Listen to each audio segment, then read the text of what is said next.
Good morning to everyone that are joining the webinar. We are just waiting for people to enter the meeting room, and we'll get started in a couple minutes.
Okay, why don't we get going so we can get through the entire panel and plans for you all today. Well, hello, good morning, and welcome to this webinar. I'm Sarah White, the Executive Director of the Multi-Regional Clinical Trials Center of Brigham and Women's Hospital in Harvard, and I'm delighted to kick off this session. If we go to the next slide, this session on the promise of plain language and our launch of a glossary created to support participant understanding in clinical research. Yep, go ahead to the next slide. And we can go to one more slide. You're going to get a chance to meet all of these people in a very short period of time. So our plan over the next hour is to provide not only an overview of the MRCT Center's clinical research glossary pilot project, but also a sneak peek of the glossary website itself. And perhaps most importantly, we have a panel of experts with us today to provide their thoughts on the importance of using plain language terminology. And they'll weigh the benefits and the challenges of a common harmonized resource and discuss opportunities to integrate the glossary into the organizational process. Next slide, please. For those of you who aren't familiar with the MRCT Center, we are an academic research and policy center focused on addressing the conduct, oversight, ethics, and regulatory environment of global clinical trials. Next slide.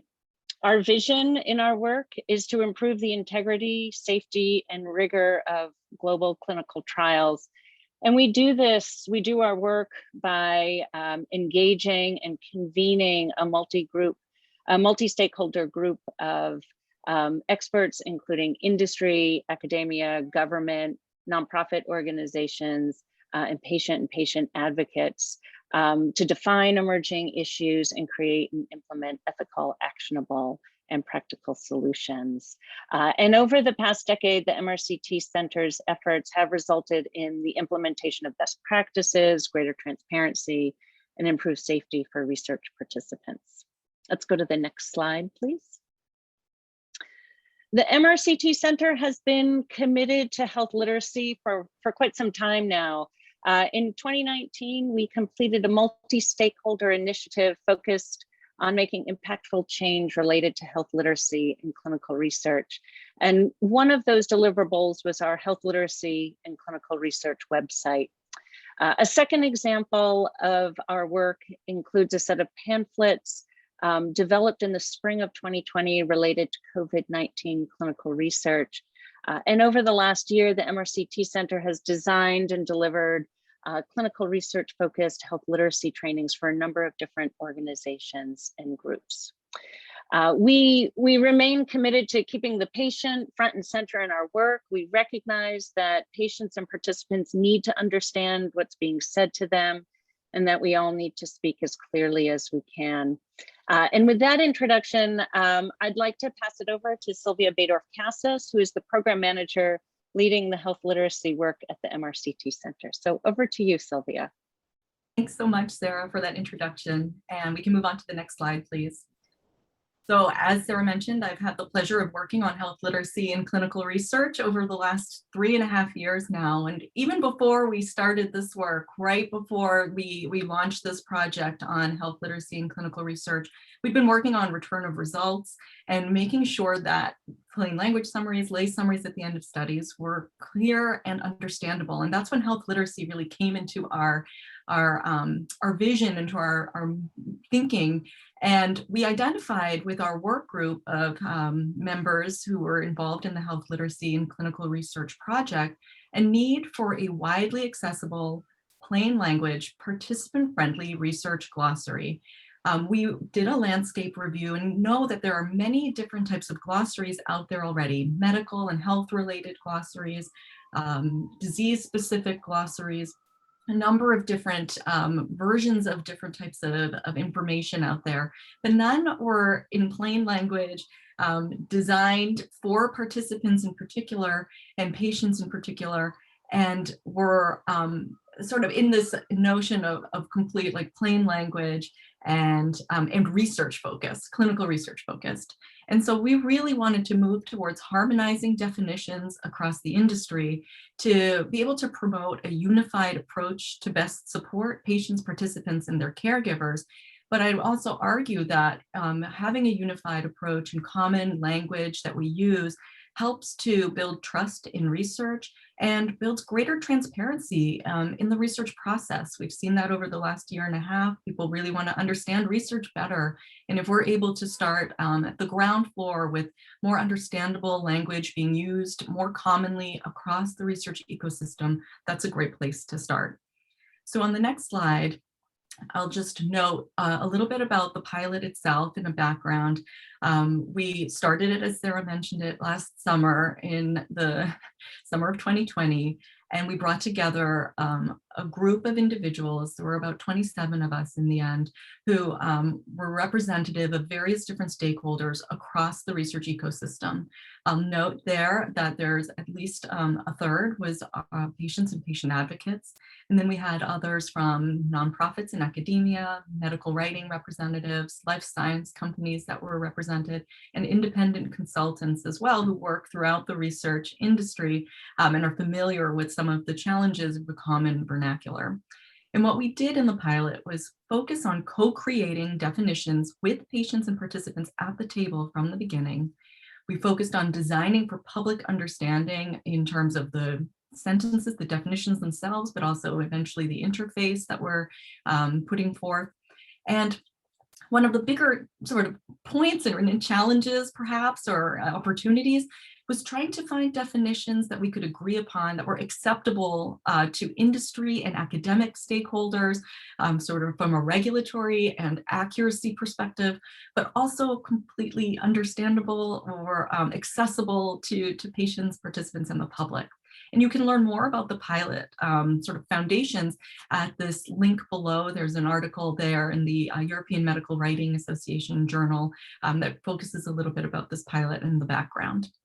So on the next slide, I'll just note, as you saw in that lovely pie chart, there was all of our stakeholder groups by group. And here I just call out the individual members just for a moment to extend a warm thanks to this amazing, fantastic, wonderful team of collaborators who spent 6 months with me last year during a global pandemic, getting together regularly to define terms and have really interesting and warm discussions about these definitions and terms. And I can say personally, this was a really like a bright spot in my year last year, being able to work with everyone. So just a big shout out to everyone. And on the next slide, I'll show you now a bit of the high-level overview of the approach that we took to this work. In the beginning, before we convened the group, we selected words from various participant-facing materials and an existing technical glossary to find specific research terms we wanted to try to focus on for this pilot, recognizing that it is a pilot. We could not define everything, so we had tried to aim for about 50. We got to 53 that ended up in this version. During this process, we used an agile methodology, sort of sprints, to move through reviewing the definitions and moving them to finalization. And so we collected feedback on each of the definitions that were drafted internally here at the MRCT Center and then shared with the group via a cloud-based process to collect feedback from everybody in the work group. Some of those definitions we were able to land on through this cloud-based process, but most, I will say, needed to move to a discussion process. So we moved to having consensus conversations to finalize the definitions in November and December. And it was right before the holidays that we were able to wrap up all of our definitions together. And that was a really nice way to end 2020.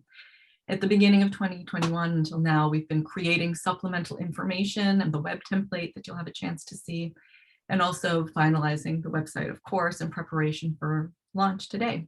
And all throughout this process, we've been engaging patients and patient advocates to provide feedback and impressions and conducting sort of mini iterative usability testing sessions to sort of build out the website, test its functionality and its use, and also recognizing, that this is the beginning and this iterative process doesn't end, right? There's no one size fits all. When we think about health literacy and making participant-friendly communications, there's always things to be learned and progress to be made. So we will continue to grow and develop this moving forward. So on the next slide, I'll just share that I think there should be one more slide, but maybe it's not here anymore. What I would just say for next steps then, well, let me share the glossary. I think I've forgotten what was the next slide, but our glossary, why don't I launch us right into the glossary? Here's the URL. So this glossary is here and available to you already now. And on the next slide, you can see that there is our homepage. Here's where you land. And what's wonderful about it is it's easy to come in and start viewing all the words or searching the menu to find words. Along the top navigation bar, you'll see that there's an About tab where you can learn more about the background of the project and think of also who is involved. And then there's also another part under the About where there's an external glossary resources tab. And that gives you more glossaries that are helpful, useful, potentially, that are more specific, more disease specific or cancer. There's some cancer specific glossaries, more medical and health related glossaries that are also potentially able to be accessed. But we wanted to make sure to have a place where people could dig for more specific definitions if they wanted to. But of course, the focus of this is our glossary words, and we have a number of the terms then there on the site. So when you click forward to the next slide, if you go to the glossary words and then search for something like informed consent, this will give you the overview of the word.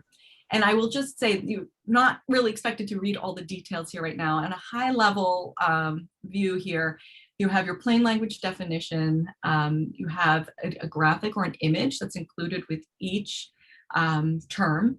You have a pronunciation, an auditory pronunciation of the word. There's use in a sentence, more info for folks who might want to dig deeper, and then words related or opposite words where they exist. And we also have other resources. So where there might be other resources we could point to, for example, like the FDA has a guide on informed consent in clinical trials that we point to here, where someone might be able to dig deeper, they can do so. And on the next graphic, you can see, where we didn't include images per se, sometimes we created actual schematics or graphics ourselves to try to explain the term. And what you'll note when you go on the site itself, you can click to enlarge those images, you can make that more visual and visible to you as well. So that is something then that you can use also for your materials and for understanding in the future. And so on the next slide, there's the next steps that I wanted to share with you earlier, and I got ahead of myself. We're really urging commitment to using common definitions across the research industry. We're by no means suggesting that this is mandated to be used, and only this. This is, of course, as noted, a pilot, a small number of terms to start. But what we really would love is this conversation to continue with how we can harmonize, how we can have a unified approach, how we can have this as a resource for patients and participants to use moving forward. And we're exploring expansion into version 2 of this via a multi-stakeholder consortium over the next few weeks and months. So there will be more about that in the coming future, to be able to see where this can go and how this can expand. And that will be part of what we discuss a bit with our panel. So on the next slide, I'll just quickly give you the names and positions of our wonderful esteemed panelists, and then they'll each have a chance to share a bit about more about their expertise and why something like a glossary of plain language clinical research terms and health literacy is so important at this time in particular. So we have Julie Holtzople, who's the head of clinical transparency and data sharing at AstraZeneca. We're also joined by Ivy Tillman, IRB office director at Augusta University. And we have Desiree Walker, a patient advocate and health educator. And they'll each be able to share some of their perspectives on this resource. So we can go off screen sharing now, and we can start with you, Julie, just giving a quick overview of who you are and why you're here to celebrate this launch today. Thanks, Sylvia.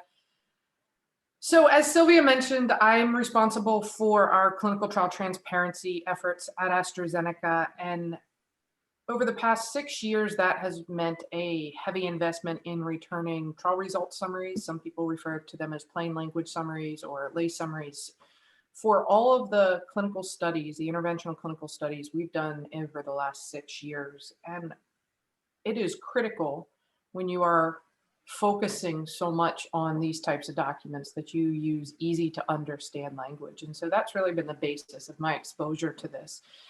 But when you start thinking about how that expands, you need that same simple and easy to understand language for everything that you're working with patients in during the study, not just the summary that you create at the end of the study when the technical results are available. And so that's really sort of my exposure and my interest and my angle into this work. I've worked closely with our patient centricity individuals within AZ to be involved in looking at these definitions and then thinking about how a glossary like this can further support efforts across our ecosystem in clinical research in all of the communications that we have with patients. So I'm really excited to think about how this can be a baseline to support not only our trial result summaries and our thank you cards and blinding cards and those other things that we do from a transparency perspective, but when we think about how can we make our ICFs better, how can we make other ways that we communicate with patients better, an easy to understand glossary that has had such a multi-stakeholder review and input really becomes an amazing source to help with those efforts. Thank you, Julie. Ivy, off to you. Yes, so my name is Ivy Tillman, and I am the IRB Office Director at Augusta University, but I'm also over our Human Research Protection Program, or better known as HRPP. And our institution is quite unique because we are home to Georgia's only public medical college and dental college, in addition to having social behavioral research as well. And so we cover the gamut.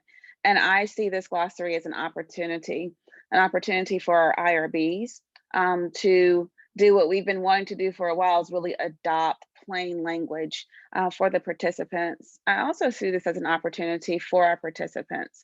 Within our office, we have launched a pretty extensive community engagement plan and strategy where we are going into the spaces where our participants exist, and we are interacting with the community and gathering information about their experiences. And one of their, the most common feedback is, you guys make this stuff so hard to understand. And so I see this glossary as being a step forward into making it plain. I think health literacy is so important in clinical aspects, but also in the research spaces. And so I look forward to being able to adopt this glossary into the work that we're doing. Thank you, Ivy. And Desiree, off to you. So good morning. Thank you so much. It is a privilege to be here, and so I appreciate the opportunity to share the patient advocate perspective. I like to say that becoming a patient advocate was not something on my trajectory, but I was diagnosed twice with breast cancer. And along the journey, I realized that there were so many gaps and needs. Once I worked for a man that said that if you're not part of the solution, you're part of the problem. And as a result of that, I've taken it to heart, over the years to say if something isn't right, I could talk about it, but perhaps I need to act as well. So I appreciate the opportunity that, you've given me, Sylvia, to have the opportunity to work with you, both regarding the health literacy and this glossary now. And so we have two things underway, which is a huge feat, but it's definitely a worthy one. I will say that, for me, having the patient experience, I often had to get Google to really explain a lot to me, because I'm an individual that wants to understand. I don't want you to talk at me. I want you to be able to be in conversation with me. But not everyone potentially may have that approach. And so I think that, this particular work, and also, because I've actually served to be a reviewer for many agencies as well, and I do a lot of work with informed consent, I realize how things are not clear. And unfortunately, when you're ill, you're not necessarily at your best. And so the easier things can be is the most important. So I look at this glossary as a beginning, because I think what we've seen, in the past 16 months, especially, people know terms, but unfortunately, everyone is not defining things the same way. And so this tool that we have worked on, and yes, it was a lift, but a worthy one at that, is really providing the opportunity for everyone to be on the same page, and at the same time, make sure that the patient is at the center, and that they are comfortable, they are confident, and they're informed, and they can actually be an active participant in their care because they have knowledge. Thank you so much for that intro. And I think I will launch my first question then at you, Desiree, because we've talked a lot over the years around empowerment and how we empower patients and participants to participate in research. So what do they need to feel empowered in research, and how can something like a little plain language clinical research glossary help accomplish that?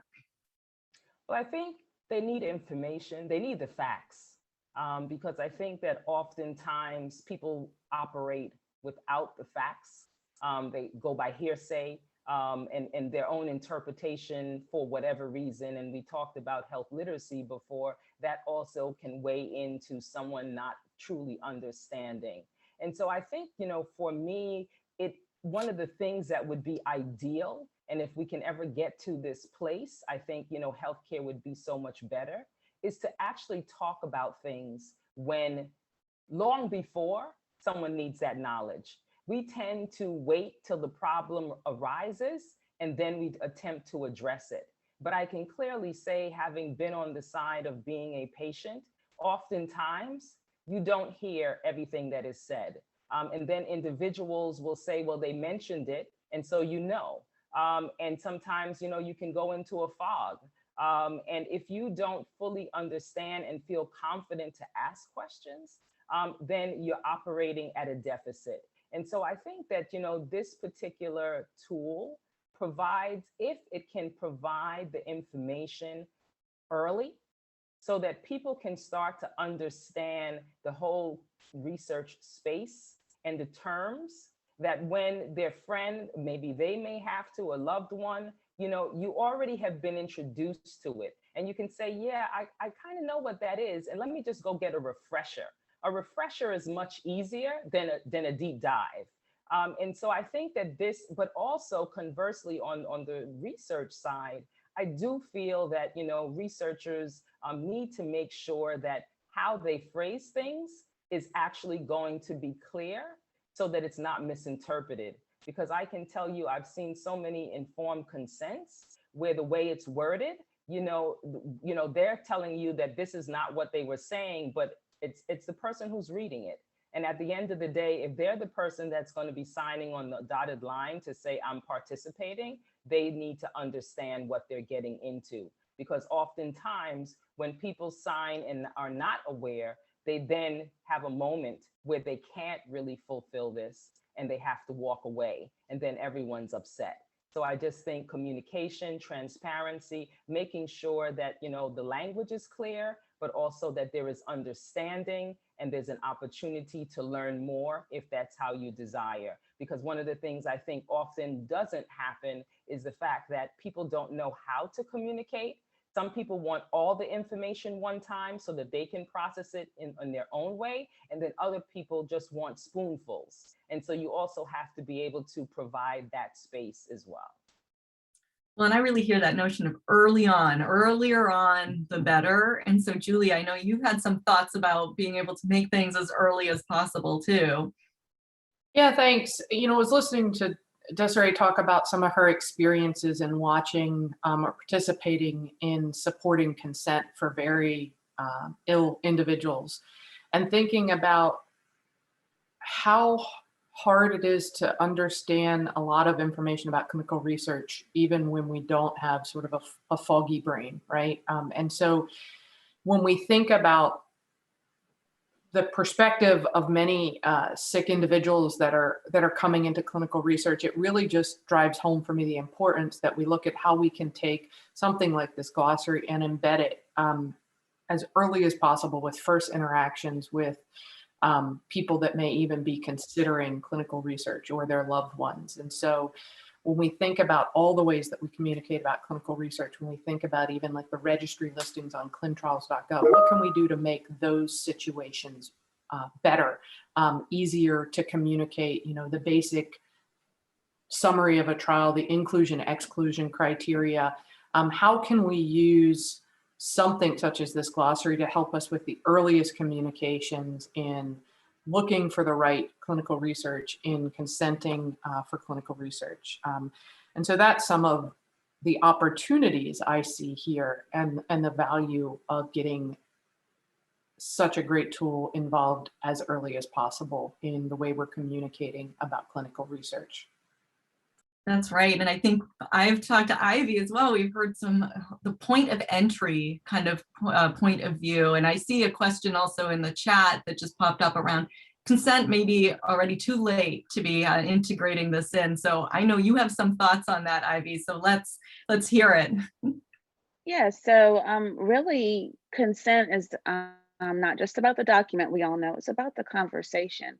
And those conversations should begin well in advance of actual presenting the document and the details. And so, where are the points of entry for potential participants, say within your health system or your research center, and really examining those and begin having those terms from the glossary used at those points of entry. For example, say you have a cancer center and patients are registering and sitting in a waiting room and so forth, begin having some of this terminology via a short video or just clips on kiosks, or even in the waiting rooms. So for instance, we are a research university. So individuals who come to our health system know that they may be approached for research. And so we can have more information just about what research is. Oftentimes people confuse a study with a clinical trial. Is that the same thing? Starting there, we offer clinical trials. What are clinical trials? How does it help the community? How does it help you? What do you need to know?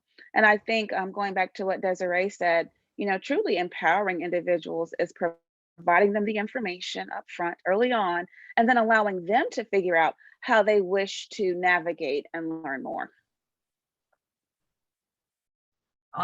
like just awesome, right? We need to really have this like thought about earlier on. And I love this idea of sort of normalizing it in the spaces that people already move through.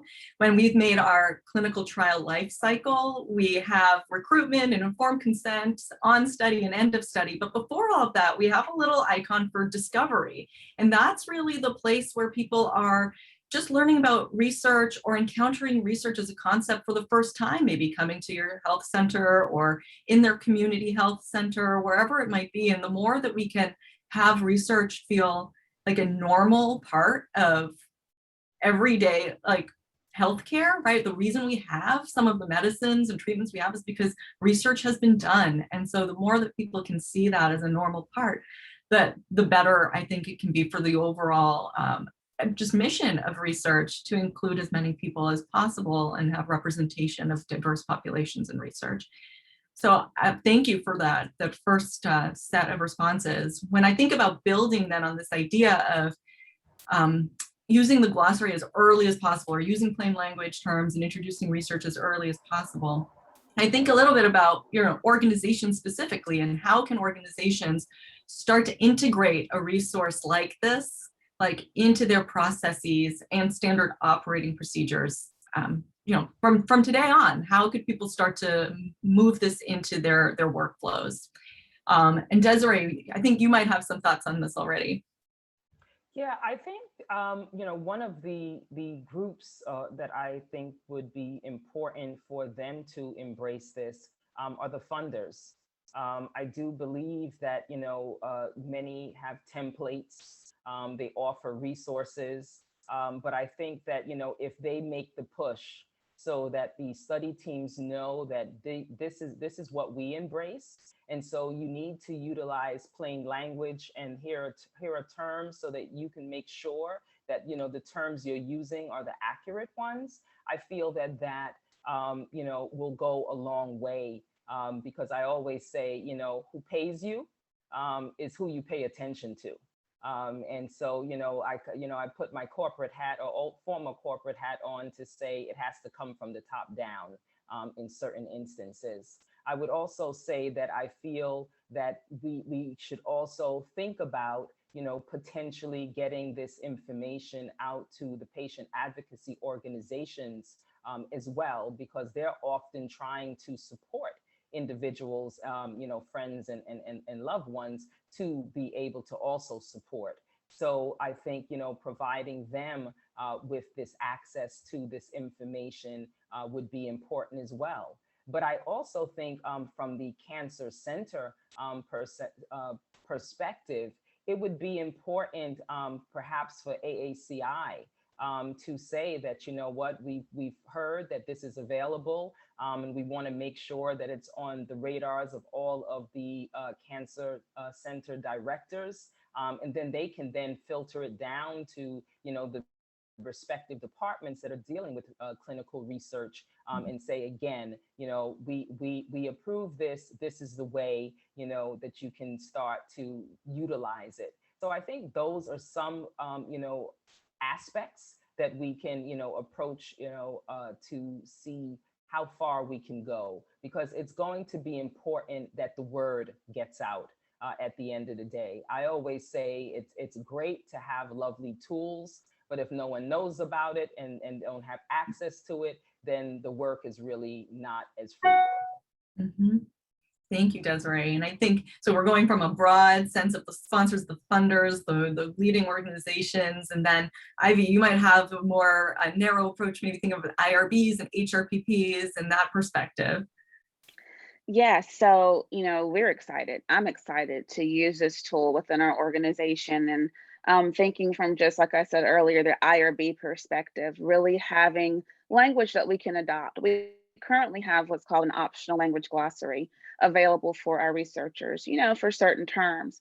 Our language glossary is pretty large, and looking at your glossary compared to ours, I see that there's an opportunity for us to really make the language plain. And so having our IRBs adopt it, but also encourage our researchers to use it. I could see us doing a webinar within our institution. Just how can we use this tool within your research spaces? Additionally, I think about educating the public. Another piece of feedback that we received in these community spaces is about trust. And they were very clear. We don't trust you when you're using those big complicated words. We think you're trying to do something. And so to have this glossary available and say, look, we are using this tool as a way to empower the community regarding understanding research, I think is needed. And then also at our institution, we train the future scientists and physicians and dentists and clinicians. And if we can begin using this language now with the individuals who will be our future research investigators, I think it would be wonderful. I think, of course, they have health literacy courses and so forth, but infusing research terms into that health literacy so that our future investigators don't have to start using this language when they become an investigator. It's part of their everyday vernacular. So I see a lot of opportunities to adopt this from an academic medical center perspective, and look forward to learning how others will be adopting it. Thank you, Ivy. Julie, industry. Yeah, so I mentioned the opportunities with informed consents, with plain language summaries, with just interactive communications that occur with patients.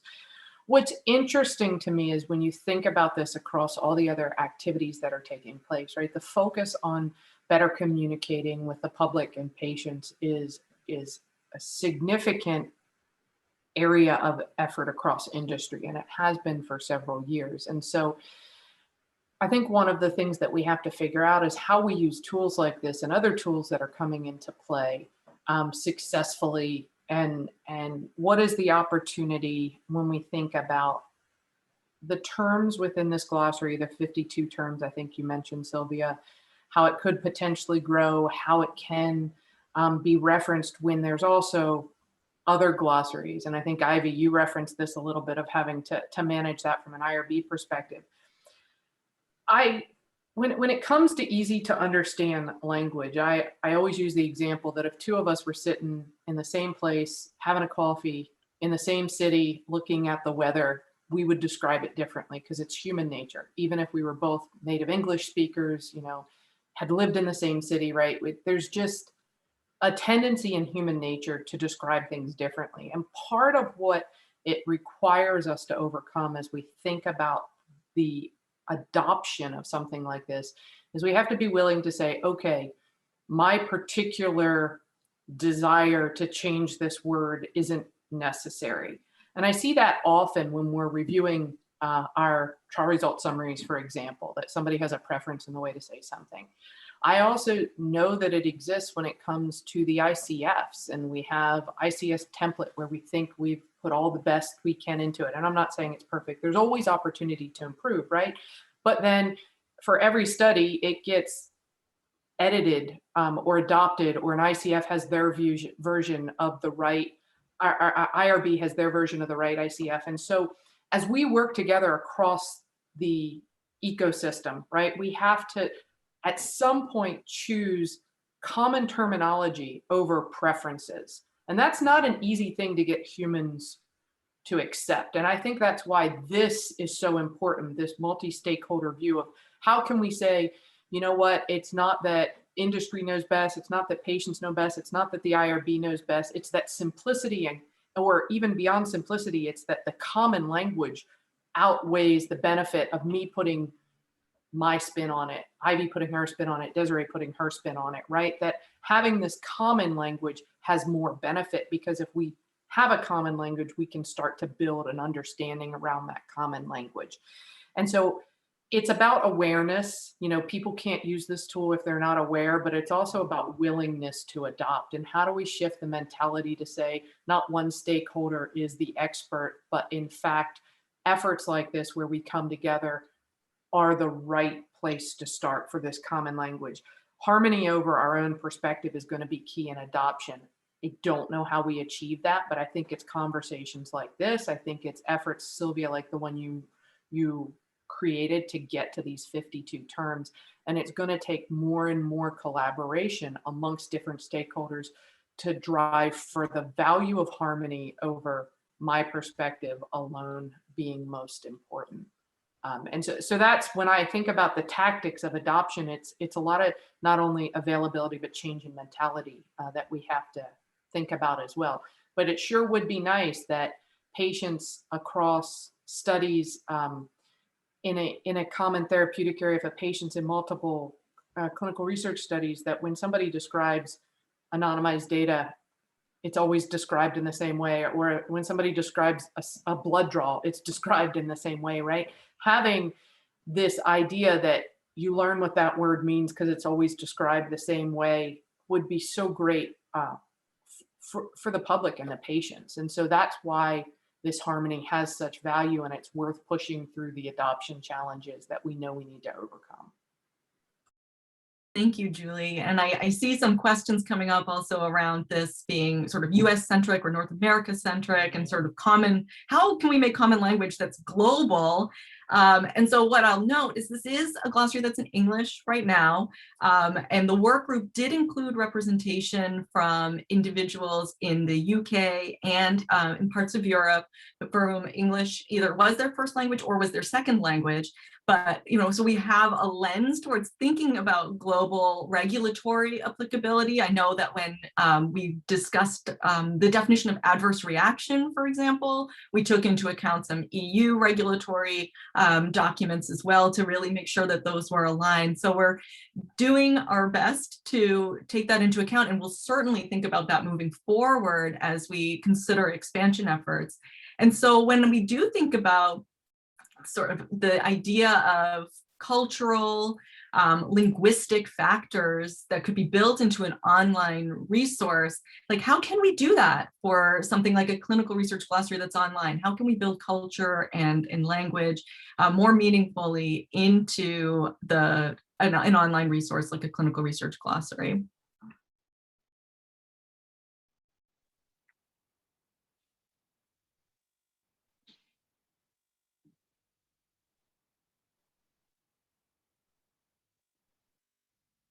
Ivy, I think you might have had some thoughts about this before. Sorry, I might have been on mute when I said, Ivy, Yeah. take it away.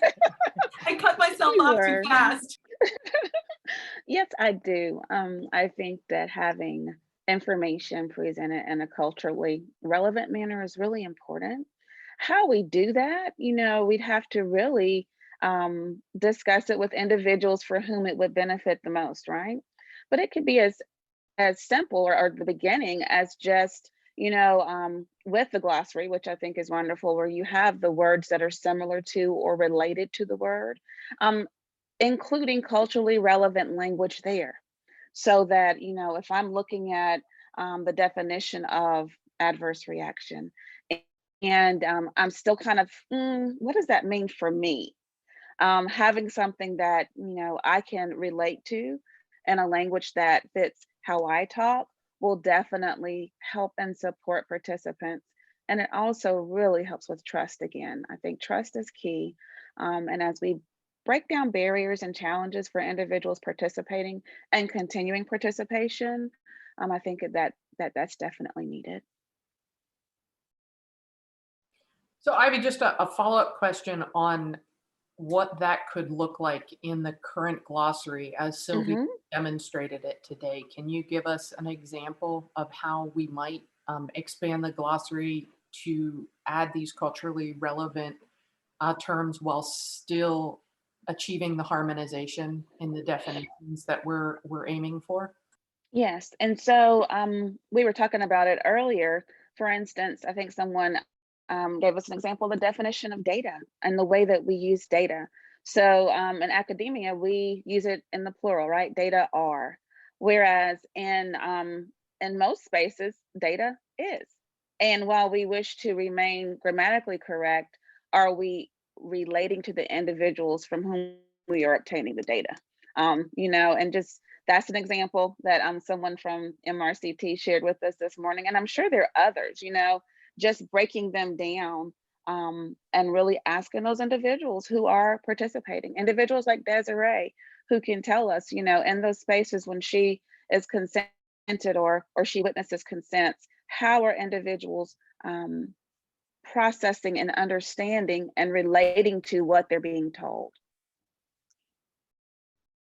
Well, and I know when we were working on the glossary as well, sort of social considerations that we brought into creating the definitions as well. So one, for example, was around they as a singular pronoun. And there was a little bit of discussion that would come up around using they in a sentence where the subject was singular. So the participant had their blood drawn, and that was not seen as grammatically correct.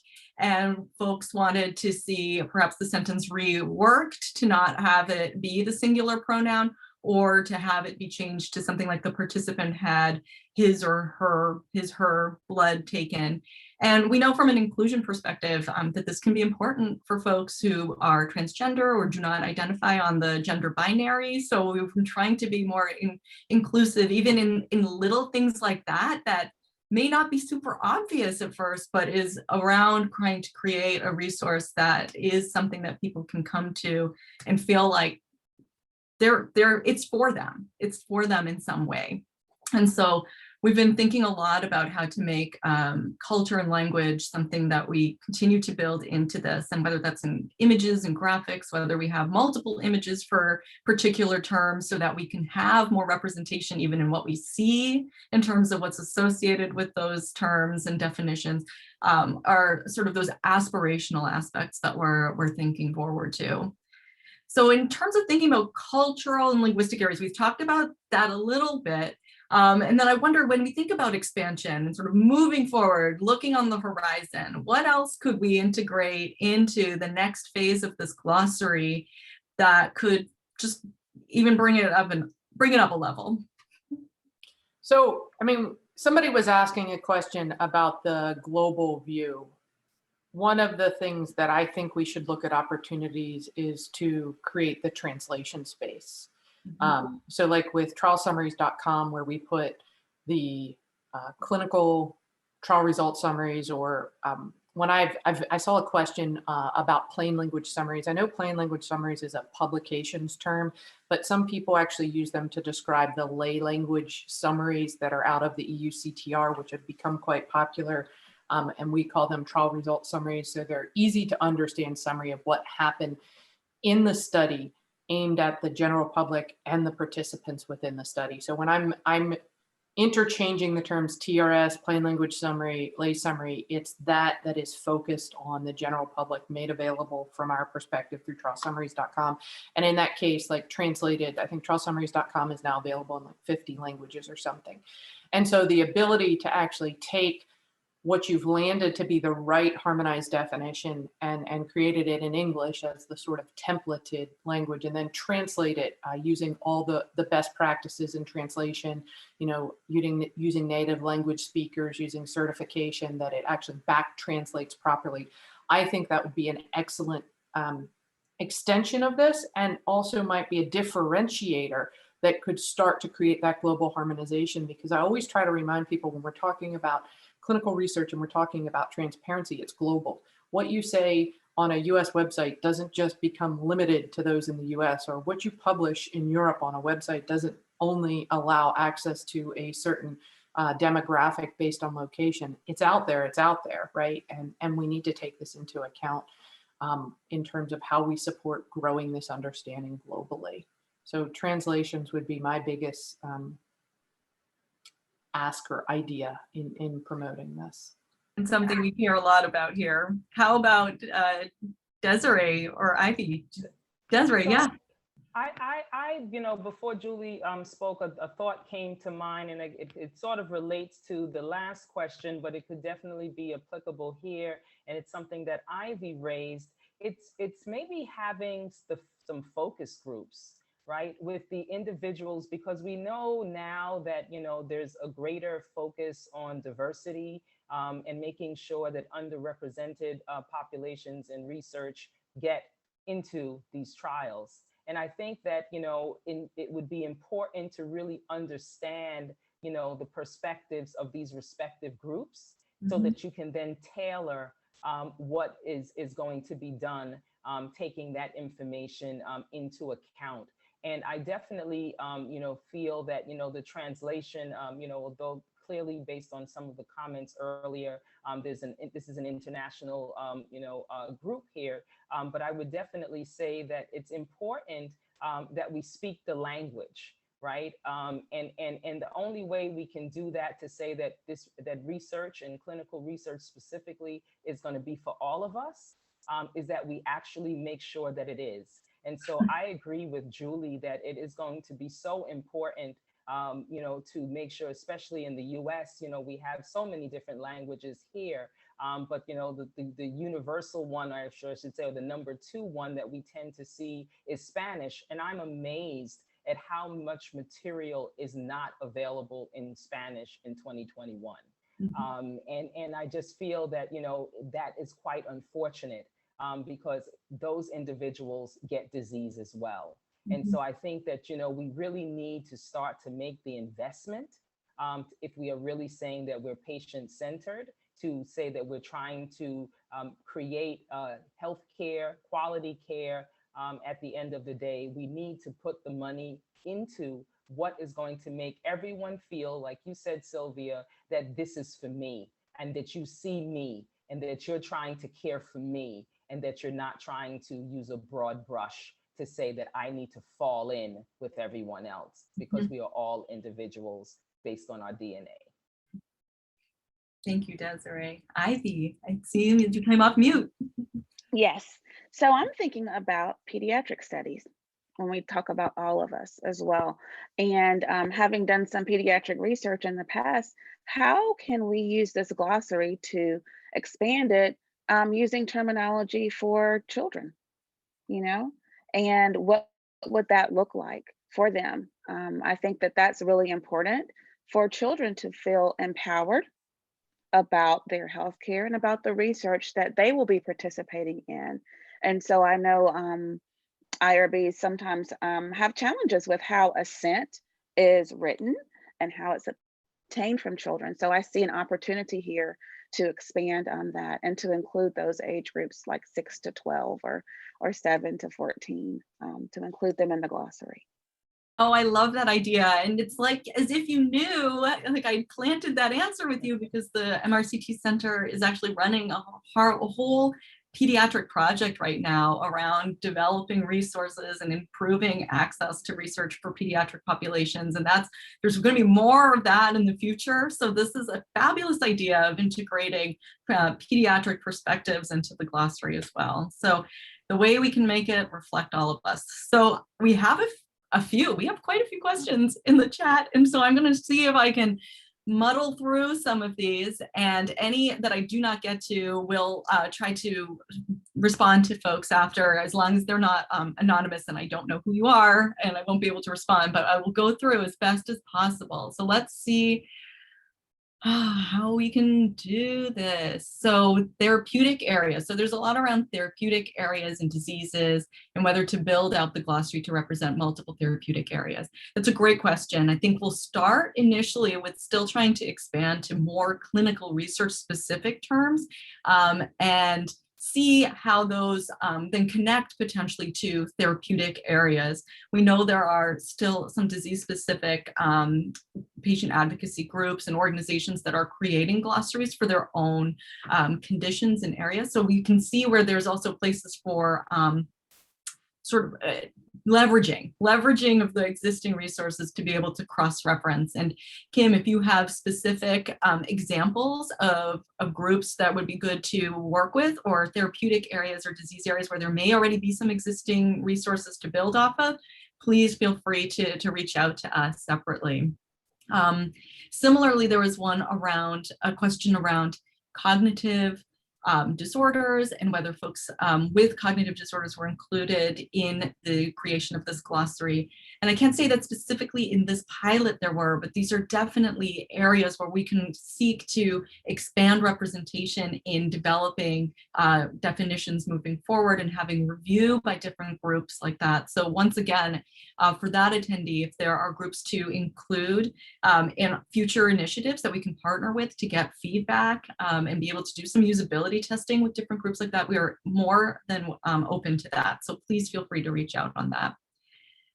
There was a question specifically, I think, around implementation of different literacy levels. And Julie, I think you were starting to answer that around implementation of different literacy levels for different age levels.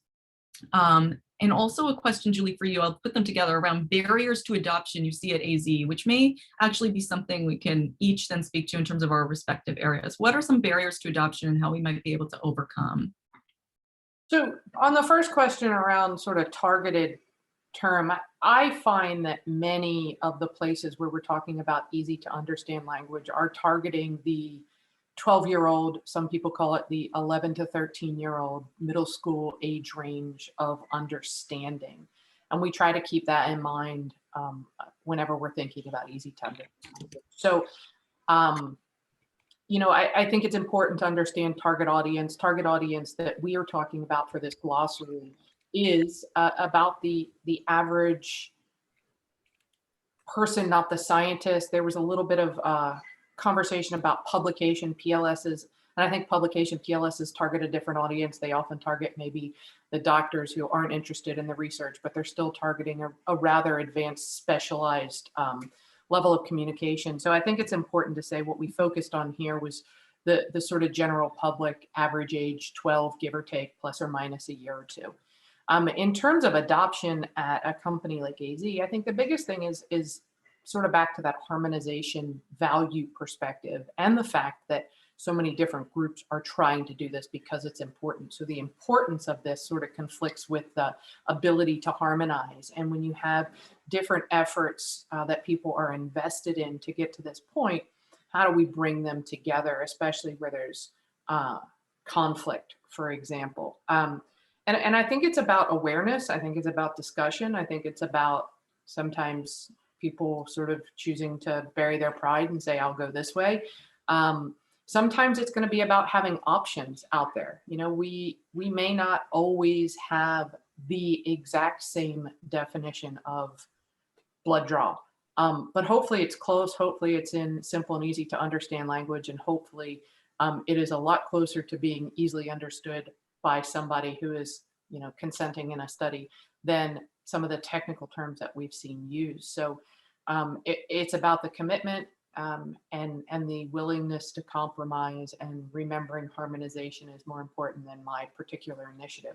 I'm not saying we can't overcome those, but when you have a large global organization and you have a significant focus on trying to be patient-centered in everything that you're doing, you have different initiatives focusing on these things. Some of it TA specific. I saw some questions about TA specific when I was looking through the chats.